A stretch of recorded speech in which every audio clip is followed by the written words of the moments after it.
Record. Hello, hello, my impeccable listeners. Another podcast episode with my lovely, lovely, amazing friend Liz Salvador. Thank you for joining us today, Liz. Excited. Thank you. Yay, this is going to be so good. So, I invited Liz on the podcast today, not only because we work together in a container, but because of just your journey and your role and how you've served and supported and led people, but also just the woman that you are in our friendship. When did we meet? Like, has it been 3 years, 4 years? Yeah, maybe four. I think Yeah. four, yeah. You're just such a woman of integrity. And when I think of integrity, I think of character, and I'll start to tear up because you really just that true blue, really um, like just that character when no one's watching. That's what integrity means to me. I think you just have so much wisdom and value to impart on people, and I just want them to hear all the goods. So, would you like to kind of introduce yourself and Please. let let people know who you are? Yes, when I think of myself, I think of myself first and foremost as a mom. And, I think about legacy and we think about jobs and titles and ownership and businesses and all of that. And I think that's the greatest work, when you become a mom. So hopefully that'll be my legacy to my kid, to my husband, Joe. But I've had a lot of different roles. And so I think that through that, journey of work or work life, I've learned a lot along the way about what works and what doesn't work. How do I stay in what I value the most? And, I've always tried to serve in some way. Yeah. And, whether it's in a formal titled leadership role, but I always felt like I had something to give. And, in the interest of whether it was like in the continuous improvement work I did in a corporate life or in yoga, or, I really enjoy wellness. So it's more than, sometimes it's just more than the task at hand. Yeah. And Yeah. I've had a lot of different roles, and people probably would be surprised. Yes, you have, but well, you had the laundromat for a period of time. Yeah, that was a family-owned business. We sold that about 3 years ago. But my parents immigrated here in 1966, and they had worked in like factories, and that was very common for people immigrating to this country. That's why they came to Massachusetts, why they probably didn't go to like Aruba, like I I know. would have. Why did they? Could you just have picked like somewhere warmer? A grudge about that. But a lot of people came here to this area, whether it was, Ludlow or Chicopee. And my dad worked for a company called Unaroyal. They used to manufacture tires. And then when I think they actually closed, he was left without a job. And then he went into a business where he had a convenience store, a laundromat, and the laundromat kind of became the story piece of our family because my dad had this really incredible way of connecting with people. And he'd always come home with stories. He'd be like, "Oh, I met so and so at the laundromat, and this is what I learned today." Mhm. Or, "I was talking to so and so about your situation." And I'm like, "Really?" Okay. Oh, thanks, Dad. Okay. These are the same people that, like, when I got married, they, wrote me these beautiful cards and gifts because they had gotten to know me through my dad. Mhm. So I learned a lot about connection through him. And when my dad had his stroke about like 13 years ago, Joe and I took it over. And at first, we were just running it and maintaining it. And then there was a day where something had happened, and it was like something small, but it like really frustrated me. It was something that broke, and I was like, oh, like I just, can't deal with it anymore. And I met a gentleman there who had approached me. He's like, I've always wanted to know who owned this. This place is so clean, and has such a good reputation. And he's like, do you ever think about like renovating or updating? Because the machines were really old and Okay. Okay. that. So anyway, we flipped it and we invested a little bit in that, and it kind of reinvigorated it. But what was really outstanding to me is that my dad hadn't been there in many years, probably 10 years at that point, physically, but people were still telling me stories about him. So And good. it was wild. It was so like rewarding to do that. And, the very first day, someone was like, I've been coming here since, 1983 or something.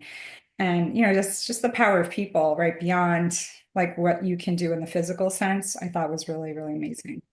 Well, that's what I think about you. The that power that you just radiate, that connection, that reputation that you've upheld, and just like knowing where to land in terms of like where to invest and where to, support. And like I think you've just nailed that. And do you attribute that just to business and your dad and your upbringing? I guess it's really interesting because I think that I can't always say that I've, felt that same way. And, I think sometimes you go down a path and you're like, okay, I'm just going to explore this path. And I did that a lot in corporate. Like I started off, I had a legal background Okay. Yep. I think I knew that. a while, but my undergrad was legal studies, which is kind of funny to some people, but I love research and writing. So that's right up my alley. I just didn't like the part of saying no. And that was hard because that's all you do sometimes in the legal realm, or, sometimes you can get creative, but it just felt like it felt like that when I first started off in that career. And so I was like, all right, well, what can I do with this? Right. It back then, if you were going to school, it wasn't like really popular to be like, oh, I'm going to change my major. I'm like, well, what can I do with this? Let me lean into this. Let me see what I can learn. And I went into more like compliance roles, which were, how do you adhere to different regulations and things like that. But I can't say I always carried that feeling that I was like doing the right thing, or, sometimes it can feel bad, right? When you Yeah. Yeah. something you're like, oh man, this isn't working, or you're working somewhere that should feel really great. And I remember sometimes people would be like, oh my God, you have like the best job, or, you have a great title. And I'm like, okay, but I'm not enjoying this, or this isn't feeling great, or, it's not about climbing the ladder. Hmm. And I think people do that. And what's really interesting is I'm just trying to figure out what is my truest sort of self or truest passion, or, be okay with like allowing myself to take some bends and move around a little bit. And I think that's really scary for people. And I've had a lot of that like commentary whenever I've made a change. It's like, what do you mean? Like you're changing? Like, why are you stepping out of this? Or, what have you? So I don't know. I think like I've just trusted my instincts, and also Yes. because I've, been in different coaching roles. I was an executive coach for a while, and I had actually created a women's coaching group years ago with a lot of women that you know too. And I called it Leading Out Loud. So we were LOL. We just Hello. fun. I wanted Oh, like a good. and what I kept thinking about is I would be encouraging women to, all right, this doesn't align to you, or you're not feeling valued in this role. And then I would take like a hard look, or I would understand how I was feeling. And I'm like, wait a minute, I can't say these things if I'm not going to do the same thing myself. Okay. Oh, I love this. Yeah, that's what really prompted me to make my change. Even from like I had worked for like a local company for a long time, and I wasn't feeling at the time that I was fully valued in the role that I was in, and my boss was retiring, and she had looked to me to say, "Hey, I'm going to be retiring soon. You're the most likely successor."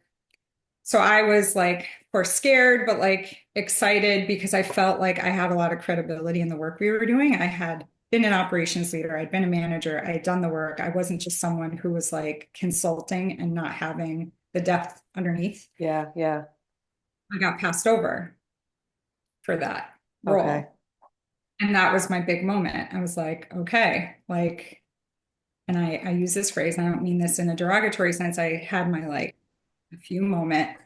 I was fed up. I'm like, I can't keep doing this. Like, I can't keep, you know, saying that we have to be in positions of value, or, encouraging women if I'm going to sit here and take this.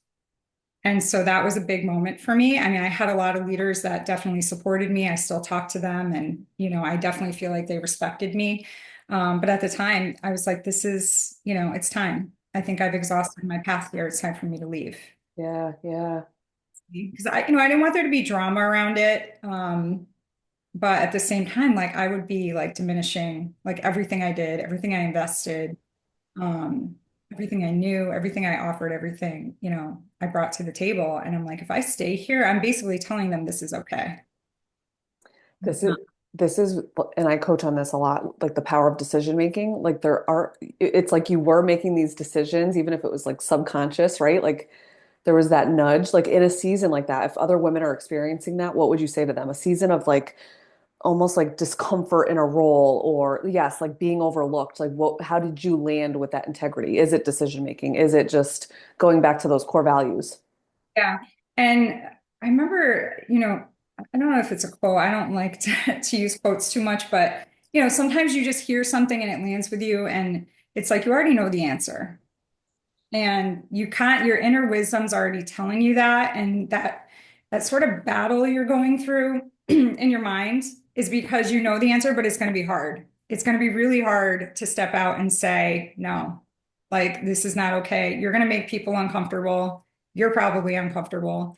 But that inner wisdom, it's already in you. And that's like sort of the friction you feel, or, when you're stuck in it, like we always say, the muck, the muckety muck. It's because you're in that sort of darkness of realizing like you're not in the right place. And Why do you think so many women like resist that? Did you see that a lot just in your corporate experience or just yes, and I think it haunted me because I remember being early in career and seeing people who had been in jobs for like 30 years. And, there's something to loyalty. I definitely see that and, being committed to something consistently, but being afraid of change or just getting comfortable and being stuck.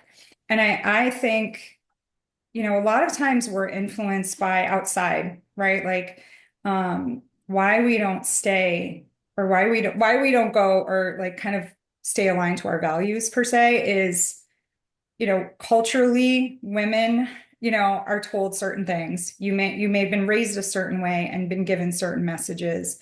Um, you know, this kind of commentary that you get from people when you're about to make a change, or if you make too many changes, or if you don't know what you want to do because maybe you went down a path and nobody ever challenged you. And that happened to me. Like I went to school, nobody questioned me about what I was going to school for. And I kind of wish they did. Maybe they would have said, like, does that excite you? Like, yes, does that light you? Right. I probably would have said no. It wasn't exciting. Man, I met wonderful people and wonderful mentors once I was there. I made the best of it. But, I think for women, I think we have a lot of pressure around what we do, how we do it, how we show up, how we look, all those things. So I think that what surrounds us takes us out of that, right? It doesn't allow you to pursue what you want. Because you have to, do all the things and carry the load and, so How did you shed that? I think that for me, that moment, that particular moment was Yeah. I think it takes a lot of time. I don't think it's like immediate. I don't think it's one decision because then, you make that one decision and you may have a little bit of like the after effect of that still in your brain and, it can be hard, but I did make other changes after that. I didn't leave corporate immediately. I went into other roles because I thought, well, maybe I'll have more credibility as an executive coach if I go to another company. Okay. Had a leader that I was assigned to who like basically wouldn't talk to me. What? This is what I'm talking about. This is why I'm like, we need Liz's wisdom because there's so many people who just show up on autopilot and they just toe the line and they settle for status quo and they don't even embrace the human connection at all. And you're just missing out on so much when you're not showing up in that way. So yeah. So there was basically tapping into that depth and really like that inner wisdom, truly. Yeah, and just believing in it so much that you're not going to negotiate it. You're not going to settle. In that situation, I could have tried every which way to Sunday, and I'm like, all right, here's what I believe in. I believe that you can teach any skill. I really do. But you can't create will in people. And so for me, if I'm coaching somebody and they have no will to be coached and will to get better, will to improve their business or will to learn, then okay, like let's just stop right here. Let's like not even go any further. Because it's like anything, nobody's going to make a change until they're like done, passionate, they know there's a problem, whatever it is. So you can't instill that in people. And It's I all, see a lot. yeah, it is. I'm thinking of that. What's that serenity prayer? But it ties into just the coaching work, right? Like having the power to control what you can control, your thoughts, feelings, actions, decisions, and learn knowing when to surrender those and having the discernment, Right. right? Yeah. Yeah, yeah. Um, tell us about just like beyond that, like or any other season where you've landed with like where there's been like a shedding of a skin, a shedding of an identity. Like how do you get through that and find the beauty on the other side and still maintain that level of Yeah, dignity and class and when yeah, it gets messy. always gets messy. Yeah, I think that every single time I've made a change, I think you have to go through that process, but you have to give yourself space for that. Any one of those changes I made, whether it was to a different company or a different role, and like, even when I left corporate completely, I remember leaving and then thinking, "Oh, this is gonna be so great," and I was like, "The heck do I do now?" I've been held by other people and schedules and calendar.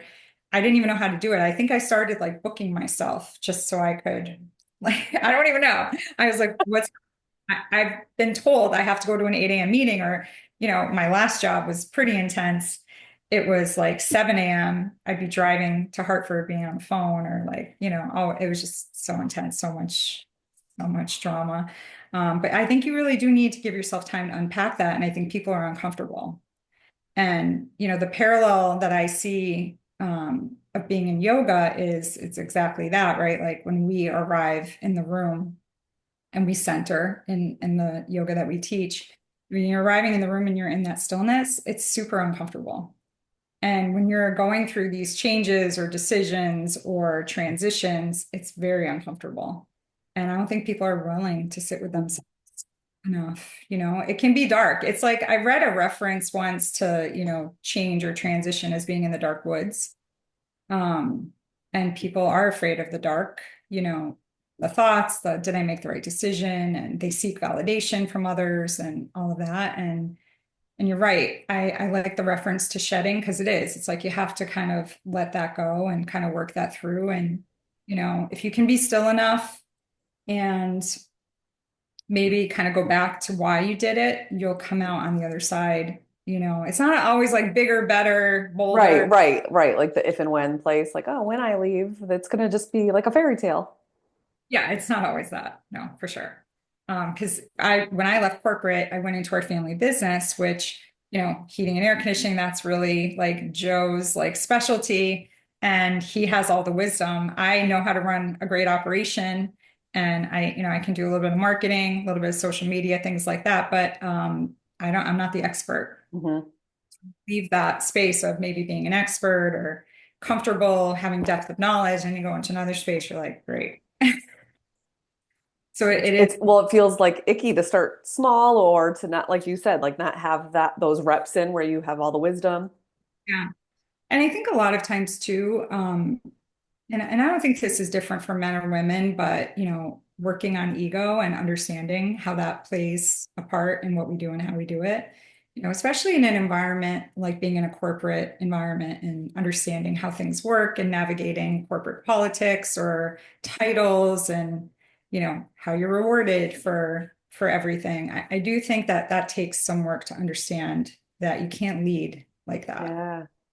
And I think even with like any shedding where you're making a decision and you're moving through that, you're also shedding beliefs and shedding narratives and like shedding, like you said, shedding titles, which then is shedding an ego space perhaps. Or um, do you think that, just looking back, if you were to rate that on a scale of 1 to 10, what would you rate it as? And would you do it all over again? I would definitely do it all over again. As far as rating it, it's hard to say because I think every change has had a different like experience. I probably would have done things sooner. I would say Okay. that I've taken things way too long. So I probably wouldn't give myself, if I'm scoring myself, I don't know if I would give myself a great grade for that because, I complained a lot and, I was definitely not in a good place. I definitely was rooted in ego before I found yoga for sure. Yes. Before I could Okay, was that the trajectory to the yoga space and opening up the yoga studio?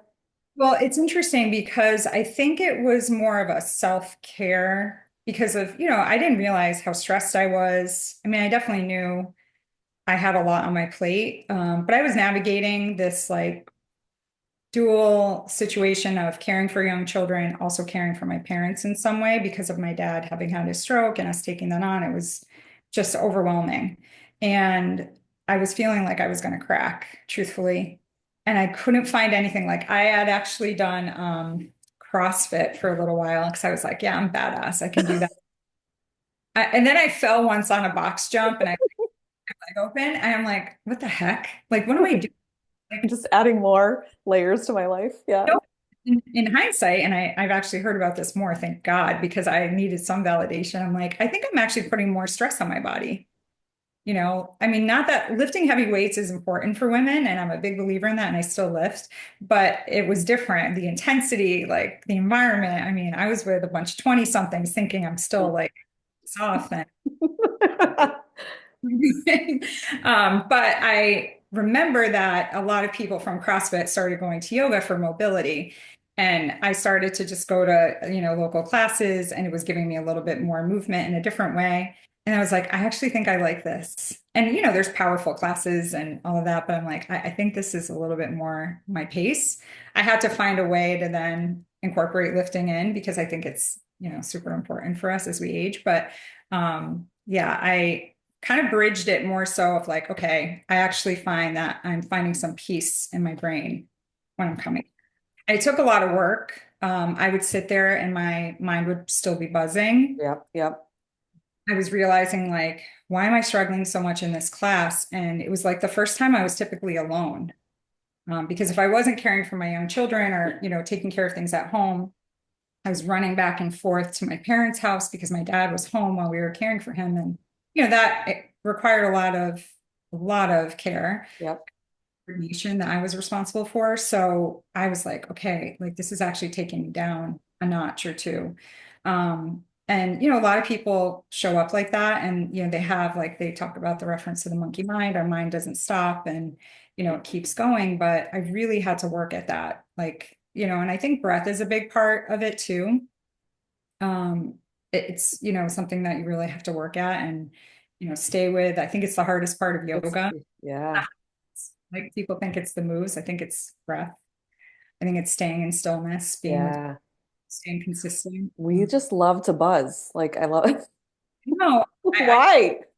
I love being like still Do and you, quiet. yeah, and I think that that's where like some of those breakdown moments, even in my own life, like it's gotten me to a place where I need stillness and I need that restoration. And I know the value of that. And I know that it's hard to sit in, but um, And what I saw in our community, at least this is like a high level observation, is locally having grown up in Ludlow, and there was really no great yoga offerings right nearby. I mean, there's some adjacent, maybe 20 minutes away. There's some wonderful offerings from, extraordinary teachers that I had actually attended to as well. And there was nothing really immediate nearby. And, people like to work hard and play hard. And it was something that, it just felt like was missing for our community. And, Allison Gomes and I had met through our kids, and she actually introduced me to the yoga shop, which I'm very grateful for because there was nothing like that here. And we, would joke with Annie and Kim, but mostly Kim, we'd be like, hey, Kim, like you have to come here. She's like, no, maybe you should do that. And that's what launched, that initial idea. mhm. Ooh, So, thankfully, we had a way to do that. And I think we were both immersed in corporate life and wanted some type of I don't want to say escape, but like a little bit of solace or a little bit of fun outside of that grind. And Allison is still, in a corporate role. So I know that she really cherishes what she does. mhm. Yoga. And I think it's really important. And I'm always amazed, when we even still have new people coming in to the studio because I'm like, we've been around for like 7 years, but it still surprises me. So good. It's so good. And it's ladies, yoga, you like you're sore. I never thought I'd be sore after yoga just because you think like, oh, but it's in the best way and you just feel that ease. Yes, so good. So check it out, people. Just a shameless plug. And recently I made another change in that regard because what I was finding was like that little bit of a pull around, I want to do more. Like teaching a yoga class is phenomenal. I feel great. Um, what we do is, really just offer, right? People can take and do with what they want, but I was seeking more depth. And so, I did make a change recently to decide to step out of the ownership and really just find more time doing, more things like we're planning a retreat. Yeah. That's something where I can find a different level of connection. I'm kind of leaving it open for the rest. Trying not to fill this space yet and just kind of see what shows up. Yep. That's been hard because I think I've always been so used to having like something specific, but we do run our business and it has been a busier season. So I'm just allowing myself to just be right here and Yeah. just focus here, and I know the rest will come. But What, well, let me ask you this actually. What is your definition of integrity? I think true self, it's just very simply is like being in your true self. Yourself. Yeah. And I think integrity has a lot of, I thought about that word before because it kind of means like, it does have a sense of truth to it. And I also, I think of the book, The Four Agreements, Yeah. where Oh, you're going to do, I read that book over and over and over again. I probably have it like right behind me. It's a short book, but it's so impactful, like being of your word. Um, you know, I think that's just so important. But I also think, when things are not working, it's really important to be truthful because we can fake, you always hear the phrase like fake it till you make it. I don't agree with that. Um, because I think something falls apart at some point in yeah. between. Yeah. I think that I've always been trying to seek something like more, not essentially more in terms of accumulating more, like simpler. Maybe in some of the ventures that I've done, or even just in the businesses that I've run, it's okay to say, I think we filled our purpose here. Yeah. I think we've done really well here. And even when I think about my corporate roles, like I think, what, I still talk to a lot of people that I've worked with. I still have great connections. I still have leaders that I feel like I could pick up the phone and talk to about something, and that's has served me. So I think that's, serving your true self. If you're in that, people will know that and they'll feel that when they're with you. Um, you're not trying to be someone you're not, you're not trying to work the room. Uh, Yeah. Yeah. Like again with that mask, like shedding that mask when you kind of, anchor in that true self as it relates to a waiting season or a season where you literally have no control and you just have to surrender and not like surrender and like throw in the towel, but just like put your hands up, which is so hard to do for me. The letting go and you just want to control everything. When you're in a season like that, what is like your go-to like place? Like what would be the first thing you'd give yourself or offer yourself, or what would you say to other women? I think it's self-examination. I don't know why that word's coming up for me or those words are coming up for me, but um, like what part am I playing here? What's really happening right now? Or, especially when you're finding difficulty, like what story am I telling myself? Am I like sabotaging my own efforts here? Am I really being truthful with how I'm feeling? Or am I afraid of, something else? So I think self-examination or being with yourself, I don't think we do it enough. Um, Yeah.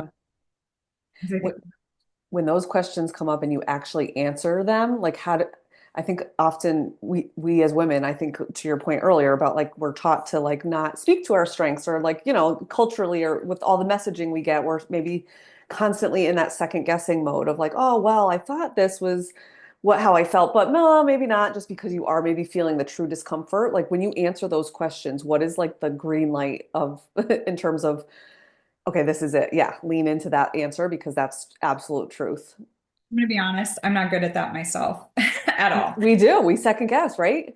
If you were to ask me right now, like I probably am in that season of trying to figure it out, and that's okay. So I just try to pay more attention.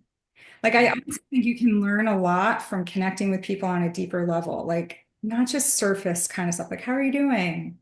Right? Like tell me a little bit more about what you're experiencing. And if you get to know people, you'll know what they're going through, right? Yeah. what's it like if you're a new mom? Or, I know that this situation recently happened for you. Like, tell me a little bit more. It's like almost like you're getting inside people's hearts and minds in a different way. And you're kind of learning. And if you can get, like, for me, I'm always like, okay, if I can get underneath like the surface stuff, that's gold for me. Yeah. Who I'm talking to. Like, I love talking to anyone, really. I mean, I'll go anywhere. I'm sure my kids probably say that too. Like, I'll talk to anyone about anything, and you can learn a lot from people.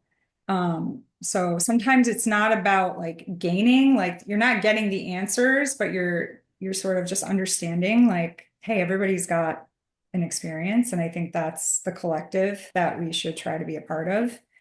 But I can't say I'm great at it. No, but okay, I just love it.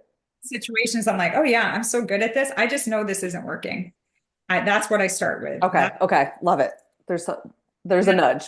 Yeah, there's a nudge, and then, um, then I just kind of move forward. But, sometimes I think it's also important, like, to be okay with figuring that out after, just know something's not feeling right. And I think we ignore.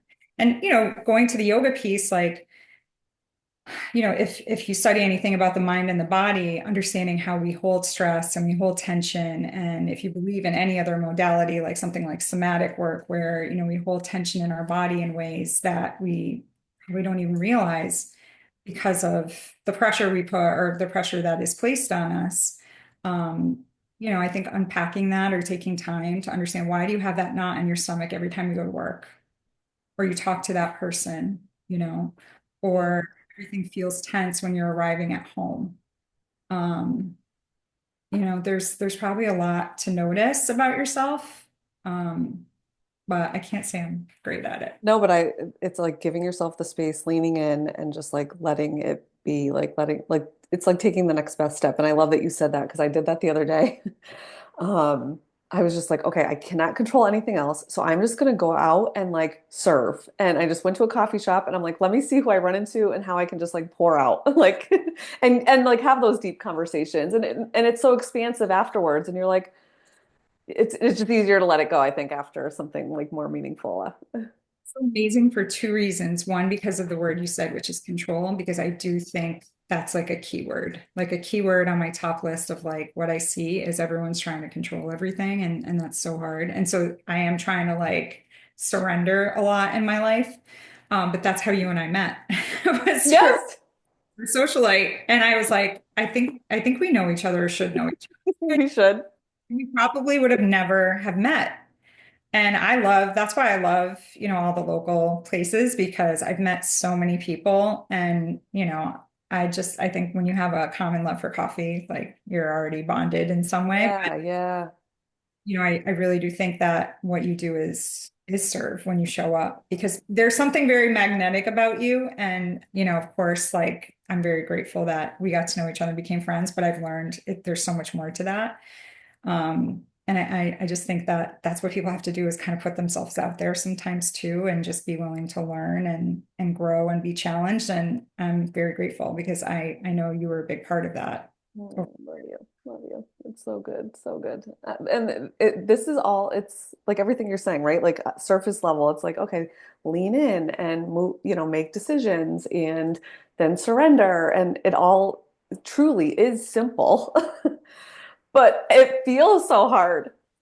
I could probably pull out my journals, because I only really started journaling again more recently, but I try to write down everything like in my brain, because then when you can go back and you're like, oh wow, like, I was working through something pretty hard and heavy in my mind, whether it was like judgment or being harsh on myself. And, I think we all do that. And I Yeah. mean, I have to speak to that a little bit when I'm teaching too, because I know that's the reality. I know that people are being hard on themselves, or comparing, or, putting pressure on themselves. That's just really, really hard.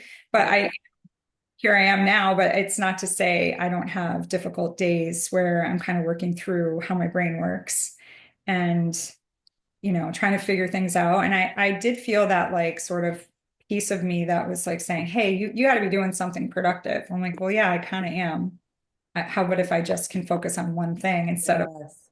things? Look So at so like even like redefining like what does productivity mean for me as a woman in this season of my life. It doesn't mean taking on 5,000 things. Maybe it's just this one and I focus and I lean into that. Like um oh so good. Do you and again just from your own experiences and serving people in the corporate space but also through the yoga shop and just even just in your businesses, do you feel as though like you're able to hold that space for people more just knowing that there's talking crap to themselves, that mean inner mean dialogue shows up and are you kinder to yourself in your inner monologue and dialogue? yeah, I think that I almost have to take myself out of it when I'm talking to people. I mean, we can all have wisdom, but I really try to be conscious of like listening. Um, and remembering too, because I think that's so important. I mean, I don't know if you've ever had somebody remember something really important and then going back and like asking, like, hey, by the way, how's your mom doing? Right? Or, and you do this a lot with me. And I know you do it with others, but I feel like that's super important. Like sometimes people carry such a long laundry list of themselves that they can't see other people. Mhm. Or like really look them in the eyes and say, are you okay? Or something like on that in that spirit of, hey, I'm just noticing things seem to have shifted with you. And even just to say, like, if you ever need someone to listen, right, and it's without judgment or putting your stuff on them, and that's super hard. That's super super hard. Yeah, that again, giving rather than receiving. It's just such a basic principle of showing up as with integrity and character and yeah, the real human connection. What would you say to a woman who's walking through a season of loss or just extreme pain that you just have no control over? Like, Yeah. Mhm. I've been through a lot of it, so I can definitely speak to that. I think, whether it's loss in terms of a change or like a real loss of a person, I think that the best advice is, sort of taking notice of all of it. The days where you feel immersed in it and the yeah, days kind of drowning in it. Because I think what also can happen is if you try to sort of push out of that or avoid or numb yourself or, replace feelings with other activities, like it's going to come back yeah, yep. a ton of bricks. And I know that for me because I experienced grief at a very young age and I didn't realize how much it impacted me. Like probably into my 20s. It happened when I was a teenager, but when I was in my 20s, like I think it kind of hit me like right in the face. But that's not my fault per se. Like I don't think I was really offered help. I think taking help, what you do in terms of getting people into understanding their brains and not staying stuck in the Hmm. I mean, it's one thing to be with yourself, but it's another thing to be like, okay, like I've been stuck here Right, and right. stuck and knowing when to really find help. I also think too, sometimes what happens when we're in these situations is, you know, you may notice the people around you don't know how to support you. Friends may not have experienced loss. I've had that too, and it's not their fault. It's not their fault, right, right. Giving You them know, some grace in that, yeah. giving them some grace. And I also think like being honest with your feelings and, you know, taking note of the people that are okay with it. Like I used to think, I don't want to say it was bad to talk about dark things. I'm not afraid to talk about dark things. I'm not afraid to talk about death. I'm not afraid to talk about holding someone's hand as they, move on in life because I've done that. Or, the dark side of really tragic things, but you have to find those people. Yeah. You have to be willing to put yourself out there, finding community, whether it's in yoga or fitness or wellness or at a coffee shop. Like I've had the most amazing conversations with people that I barely know because I'm willing Yeah. to deep end. But you just got to be open. You got to open up your heart to it. And I think that sometimes I think we're just immersed in too much, and it's really easy to not kind of be with yourself and Yeah. hold yourself and be graceful with yourself too. I mean, I think sometimes we think it's just us, and I will say I thought that for a long time. I didn't understand grief because I think we just had a very unique time that we were experiencing a unique way, and then I started to lean into it and understand it better. I'm very grateful. I have a friend, Caroline, who is a grief counselor, And, you know, many, many years later, I was finding like repeating a lot of things, especially as my dad, you know, he had dementia. So that is a form of grief. You know, you lose the Right, you're losing. Yeah. feeling this way. Why am I feeling, you know, a certain way? And not being afraid of finding those people. You may have them right within your circle and not realize it, and then just share something, and then it opens something up, you know, because you've experienced it and we have that in common, like Yeah. losing. Um, There is a power in vulnerability that we just like ignore because it's uncomfortable and it's uncomfortable for other people to sit in that vulnerable space with you. Yeah, yeah, so I like it was so there, it was so like I hadn't dealt with it. I felt like I was gonna crack at any point, truthfully. Like even just like blubber or cry or, you know, that I was afraid to talk about it for a really long time. yeah, You know, I think over time you just have to realize that it's okay to fall apart. Um, there's a book by I think it's Pema Chodron, and we read it a few years ago in a program that we did called 40 Days, and it's about when things fall apart. And you know, there's a concept there and a theory behind the whole book, so I won't spoil it, but it is important. You know, you can't hold yourself together forever.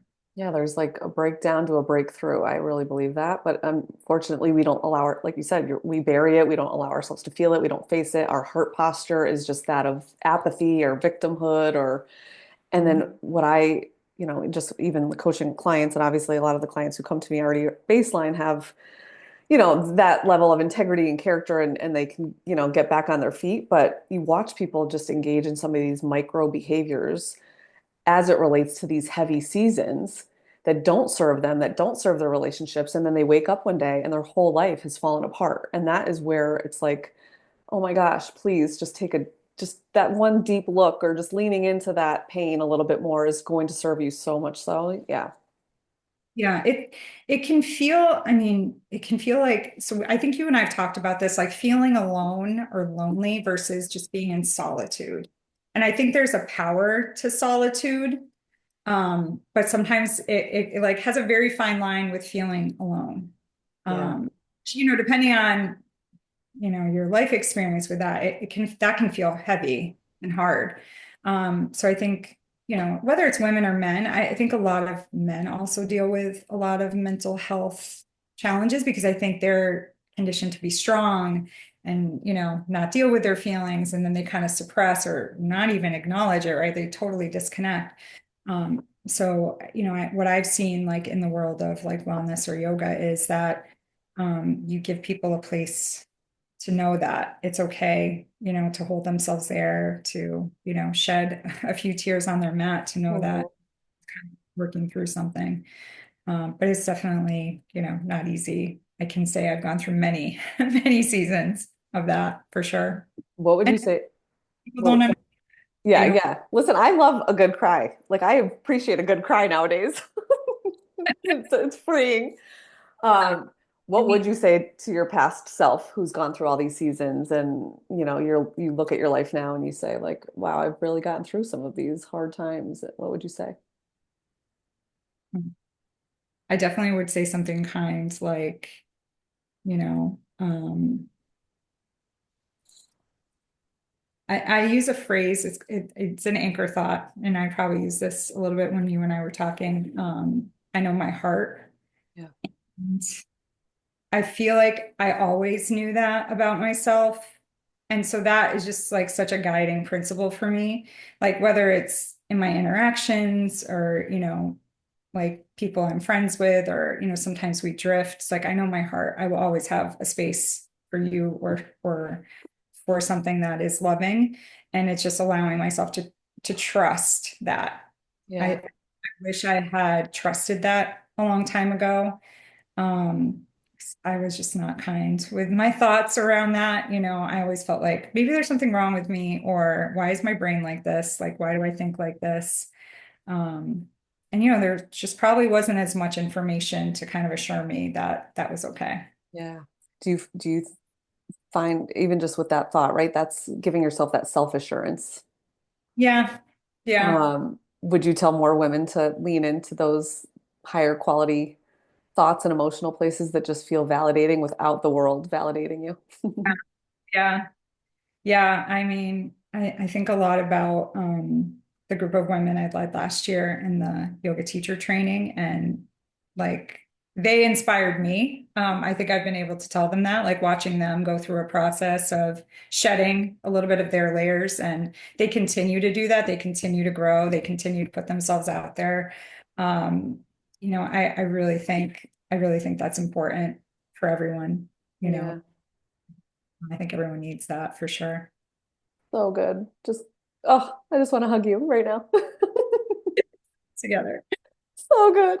Anything else that you'd want to share with women just based on your journey or just like something that's just like, oh, I wish I could just give this to the whole world. And if every woman adopted this, they'd be in a better place or would just their heart posture would be more warm and Yeah, I think trust what you know, trust your wisdom, trust your heart. However, you reference yourself, I always refer to myself through my heart. Mhm. I think you innately know what's right and what's truthful and what's the best for you. And I think it's really hard to believe that. So it probably does kind of go along those lines of self-assurance. So good, like leaning into just you. And it's hard to do when there's a lot of opinions out there, but I think that that is the ultimate place to, I 100% agree. I just love you. Thank you so much for being here, Liz. This is so good, and just your journey, your wisdom, your just your heart posture is just a gift to the world, and I hope people really get value from this podcast. So thank you. Yeah, I love you.